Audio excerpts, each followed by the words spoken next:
সবাইকে স্বাগতম জানাচ্ছি ফাজলামি টিভির অসাপ্তাহিক সুদুঃসংবাদে। খবরটি প্রচারিত হচ্ছে তেলমালা টিভির হেডকোয়ার্টার থেকে। সাথে আছে আমি ট্যাপা মণ্ডল, আরো সাথে আছে আমার ঠেঙ্গু বাবু। আর ইশারায় আমার সাথে থাকার কথা ছিল মিস্টার মুদলিং পং, কিন্তু অসুস্থতার কারণে তিনি উপস্থিত হতে পারেননি।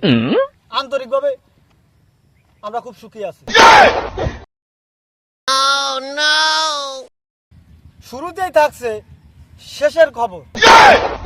সবজি মিয়া শুকনো সবজি পুড়াই খাইয়ে নিজেকে বিশাল বড় শক্তিশালী মনে করতেছে। এখন সে যাবে তাই রেসলিং এ। সবজি মিয়ার খবর জানতে আমারে ফাজিল টিভির সিনিয়র রিপোর্টার মিস্টার লাং সেখানে অবস্থান করতেছে। আমরা সরাসরি তার কাছে চলে যাচ্ছি। ও sorry. Hello mister Lang. Hello, তোমায় কি শুনতে পাচ্ছাও?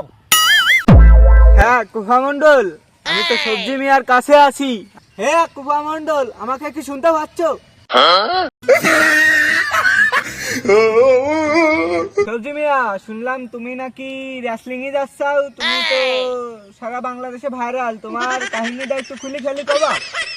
বিষয় হচ্ছে আমি এই শুকনো সবজি প্রতিদিন 26 ঘন্টা আমি 26 ঘন্টায় খাই। এই সবজি খালি আমার গায়ে যে কি পরিমাণে বল হয়, বিস্তর বল হয় আমার গায়ে। আমার তো এখন বল ছোঁয়া জায়গা নেই, তাই সিদ্ধান্ত নিচ্ছি আমি রেসলিং এ যাবো। তো আজকে সন্ধ্যার পরে 2 মুড়া মারার পরে আমি ঠিকই আমি রেসলিং এ চলে যাবো।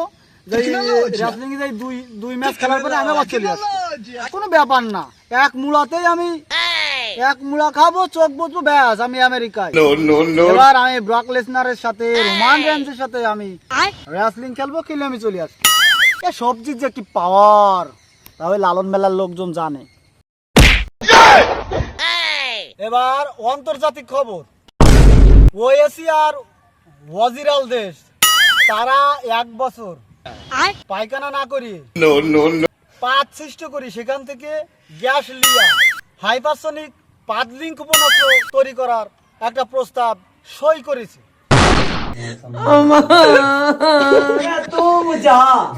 এই আনন্দে তারা মাঠে ঘাটে বনে জঙ্গলে সাগরে সেখান থেকে তারা বেশি কেউ ফিরে আসতে পারেনি। এবার খেলার খবর।